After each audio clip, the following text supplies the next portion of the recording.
and welcome back to WK Media. My name is Mamoyo Kariuki and today I am talking to Beatrice Chege, that's a real name, aka Trice. Trice is the fastest lady racing in Kenya, and we're gonna hear all about it right now, right here.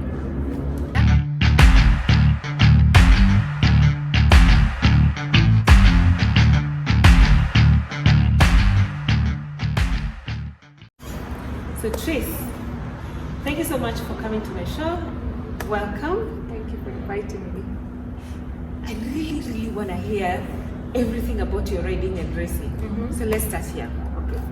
When did you start riding? Well, I started riding back in 2016.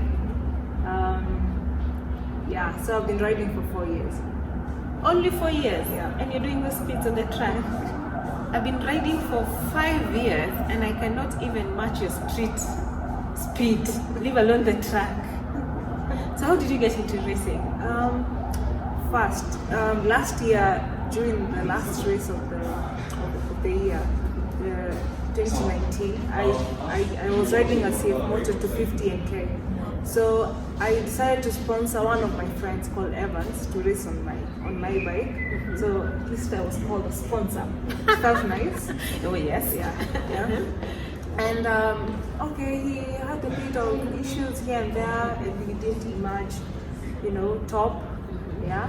And then now in January, my boss Raul of Beth Mobility, we decided we can do this because we saw that our bikes have the potential to actually win and compete with other bikes.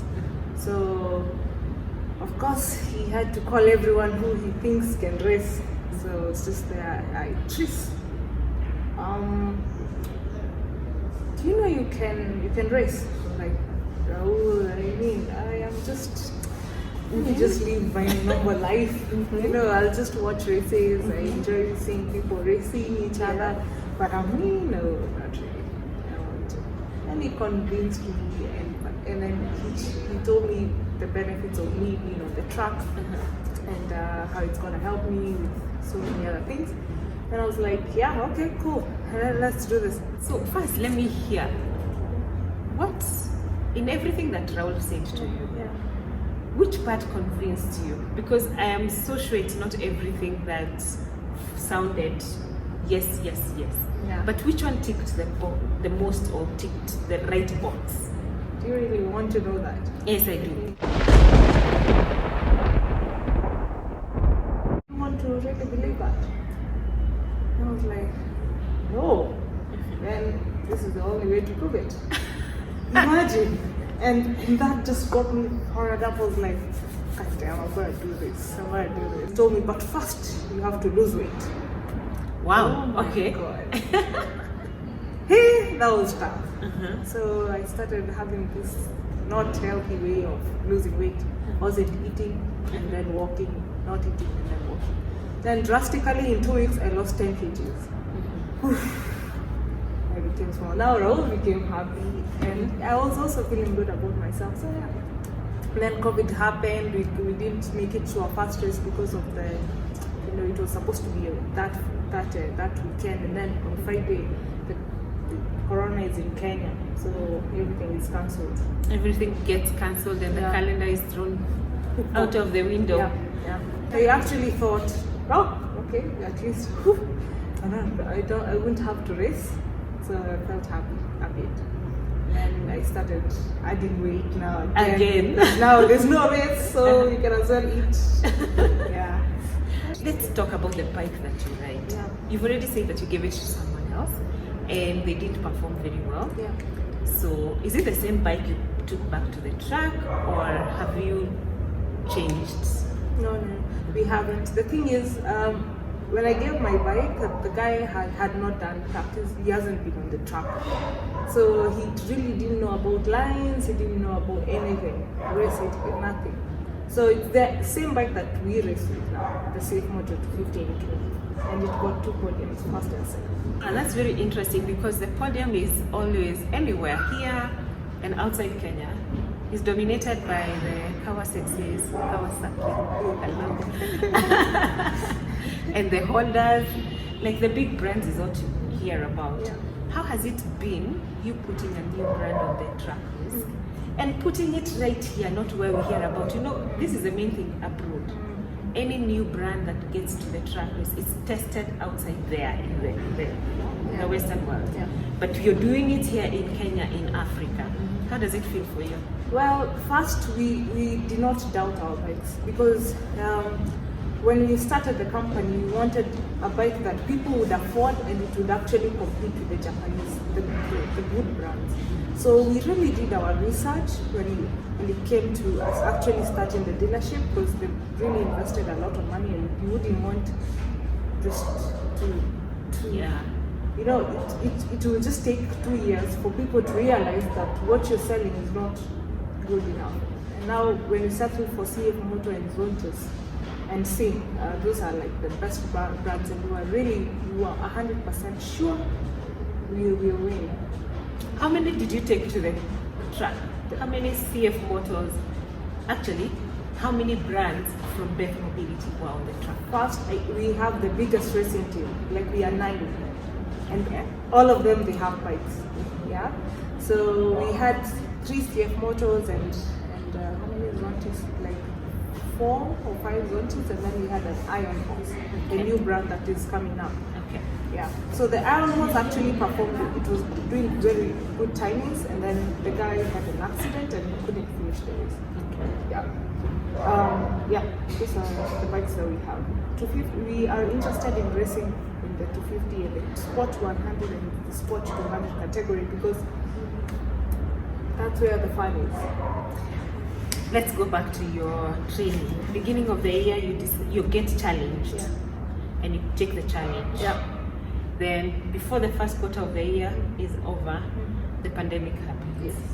Then you go back to your old habits. Yeah. And then you come towards the end of the year and you get onto the track and you win. So how has your training been and who trains you? Take us through that nicely. Okay, I'll start in January. So January, when my boss talked to me and told me he wants me to race, that's when I started, not happy.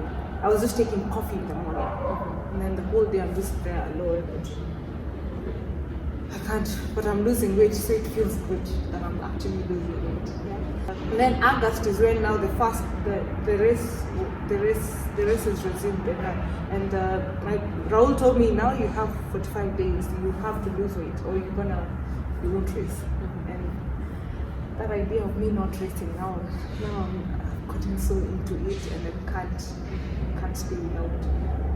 I didn't want to imagine myself not being at the track.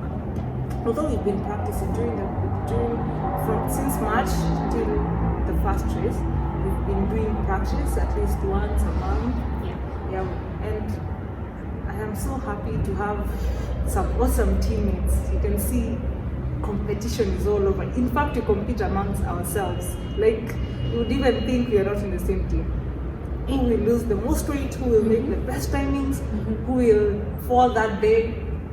And such things, those are things that actually make me happy. You one team from one racing team, and you do the training together, so you've managed to be able to challenge each other and help each other grow. Yes. How many times have you been on the track for training? Because I know for racing this was the first one. For track, I think we've gone to the track 3 times since March.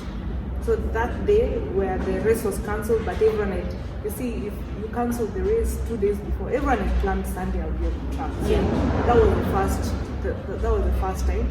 And then sometime in June where we had the tryouts, Raul was looking, my boss was looking to add more people in the race team. So he called out anyone who would want to, who think he can beat the current, the original 4. It was me, Harmony, Philip, and Evans. So if you think you can beat us, you come for an interview. There was a written interview, and then you just come to the track and show what you got. So that's when we had Coco, the crazy guy who bombs wheelies. He came and we challenged me. Had an accident together. challenge ilisha hapo tu. Raul said, No you more. guys are not racing together, kai kando. And then, so that's when we got the 5 races that we have now. Before now, the race we practice again. So three. How else do you practice besides the track? Because the track is a controlled space. You have no access every day. We have a thing in the office that we do. I don't know if I should share these secrets. Only what you can share. We are always told to picture the track before we sleep. So we write that track like almost 50 times a day. In your head? Yeah. Always stay in a corner, you just write it. And even if we've gone for 3 track trainings, when we get to the track, we need it because we've been writing it in our heads. It's the same all the time. So you just do what you normally do in your head. Nice. Wow. So let's go back to the diet. For someone who's watching this video and they probably want to know more about what you mentioned, losing weight, the relationship between losing weight and racing, and of course performing as good as you do. Can you explain a little? Well, I'm not a weight loss. I run a lot. I always run. I train every day for 30 minutes. There's this insanity program that my friend gave to me. A lot of exercise. Yeah, a lot of exercises. But Raul actually calculated how much, just because of having 10 kgs that I shouldn't be having, how much power I'm losing. On the track? Yes, how much torque I'm losing. And it's actually 4%. And it's not good. You actually need that 4%. So there is a science behind your weight, and the relationship. You being on that bike and your hip. Yeah, because I know when you're riding, of course, one of the things that you consider when you're choosing a bike is how heavy you are and how tall you are, such things. But I had no idea how the science now applies on the track. You might. It's part of it.